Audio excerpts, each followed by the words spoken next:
Hi,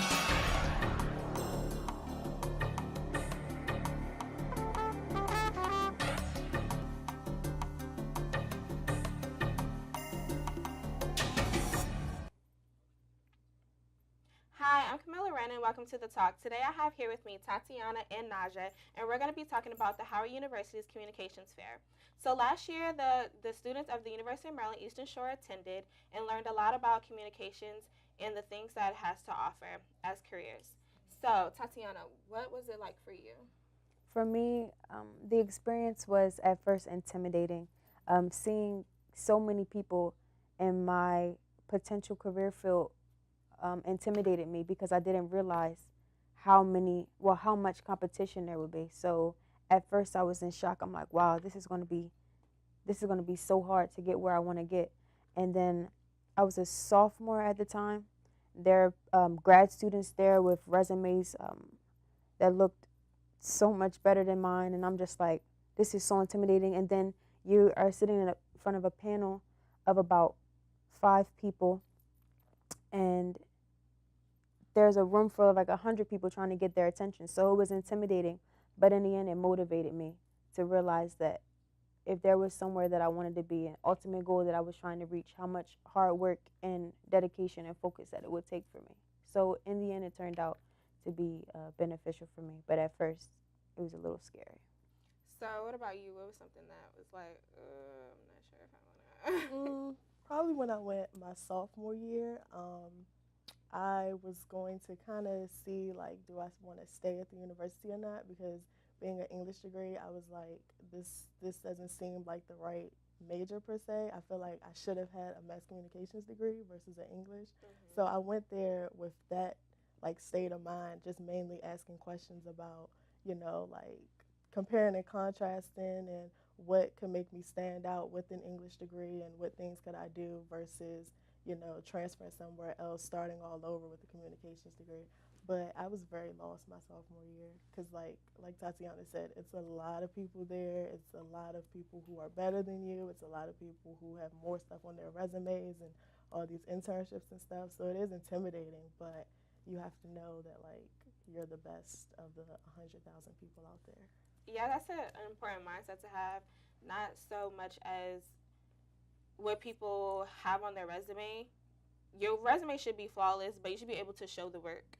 Like we're learning so much here, and we have this great equipment, this great studio. So I feel like going there and having real conversations with those people. Not only should your resume be flawless, but your communication skills should be flawless. You should be able to have a conversation.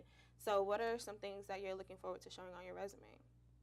Mm, well, since I went twice, sophomore year and junior year, so now I'm a senior.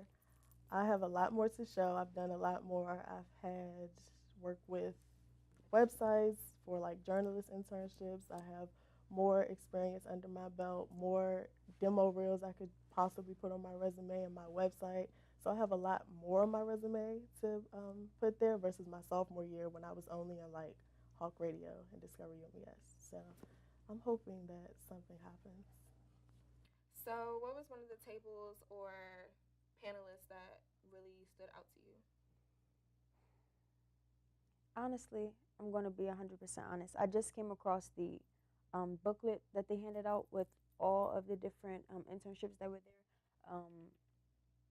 And I didn't focus too much on one specific panel. I was just observing each and every one, trying to see the different styles and different criteria, trying to figure out where I could see myself fitting in.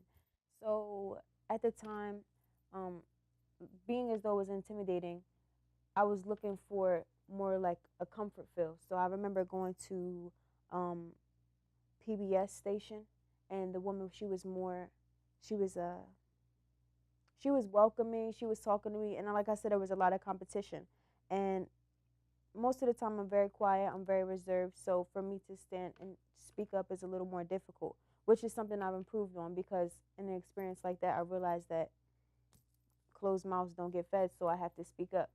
So I was really going where I was welcomed. I didn't really have a set place where I'm like, okay, this is I like it here, I like it there. It was more so, where should I go right now, or it's so much going on. There were so many different thoughts in my head. I think that being as though it was my first experience, I wasn't as prepared as I expected to be. But going again, I would be definitely more prepared. I think I've improved on many different things, and I got an idea of what all different companies are looking for and television programs are looking for. So, from the both of you, what is some advice that you could give someone that's going their first time or went last time and wasn't as prepared and was, like you said, intimidated and very shocked? Like, it was like a big culture shock. Like, wow, I'm really not the only student that's interested in these things, and there is 1,000 other kids that are my competition. Go first.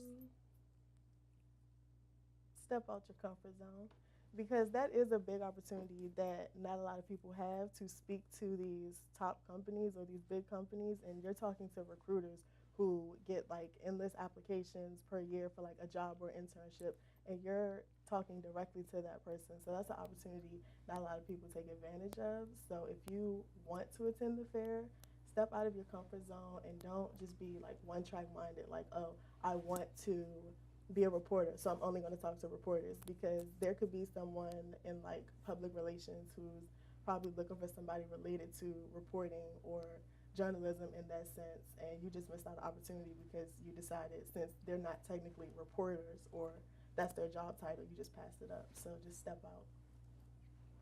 Me personally, I would say just go and take it all in. Me being a sophomore the first time I went, when I left and I'm sitting on a bus ride back, I'm like, you have so much time. Like, you have, I mean, not so much time. Like, I should be working towards it, but that fair that day wouldn't make or break me. Like, I had time to prepare myself. So I think that if it's a first experience, go there and expect to be shocked, expect to be intimidated, but at the end of the day, keep the confidence in yourself to know that you have the ability to get wherever that you desire to go. All right, so one thing that was intimidating to me was the fact that I was a freshman. So people would ask me, well, what is your classification? And I'm like, freshman. So one thing I would say to anyone that is a freshman or a sophomore is don't feel intimidated by your classification. Just feel confident in the fact that you are being taught what you need to be taught, and you're learning and you're trying your hardest, and that you are really there for the experience, and so you can grow your resume and you can become this beautiful, like, person. And like, I want to be a producer, but like you said, I can't just say I want to be a producer and that's it. Like, I need to look at being a camera person, learning editing.